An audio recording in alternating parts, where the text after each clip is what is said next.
ஜாமீன் வழக்கு இப்ப ஜாமீன்ல விடுதலையா இருக்க இடி ஆட்கள் எல்லாத்துக்கும் இது ஒரு மெசேஜ். ஆமா, நீங்க பவர்ஃபுல் மேன்னா ஏன் இப்ப எங்கேயுமே ஜாமீனுக்குன்னா முதல்ல அப்ஜெக்ஷன் வரும்னா வெளியில விட்டா சாட்சியை கலைச்சிருவாரு. இப்படிதான் கேட்போம். அதுவும் பிஎம்எல் ஆக்ட் வந்து நீங்க ஒன்றும் இல்லைங்க, ரொம்ப சிம்பிள் சொல்றேன். பகல்மா தாக்குதல் நீங்க நடக்குதுல்ல, இதுக்கும் பிஎம்எல் ஆக்டுக்குமே சம்மந்தம் இருக்கு. ஏன்னா அது கூட நம்ம ஒரு இதில் பேசுவோம். ஏன்னா ஃபினான்ஷியல் ஆக்ஷன் டாஸ்க் ஃபோர்ஸ், இந்த FATF எதுக்காக உருவாக்கப்பட்டது அப்படின்னா, தீவிரவாத இயக்கங்களுக்காக ஒவ்வொரு நாடும் போதை மருந்து கடத்துறது, ஹவாலா, இன்னும் பல விஷயங்கள் பண்ணி அதன் மூலயமா தீவிரவாத இயக்கங்களுக்கு ஆயுதங்கள் சப்ளை, இந்த மாதிரி விஷயங்கள்லாம் போறது தடுக்கணும்.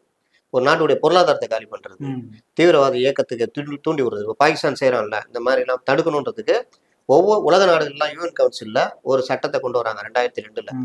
அந்த சட்டத்தை தான் பிஎம்எல் ஆக்ட். அப்ப இந்த பிஎம்எல் ஆக்ட் எவ்வளவு சீரியஸ் பாருங்க. இந்த இதுல தப்பா நடக்கிறான் ஒரு நாடு வந்து இதுல மீறுறான் அப்படின்னா இந்த FATF அதை கண்காணிச்சு அவன் மேல கிரே இது போட்டுருவாங்க.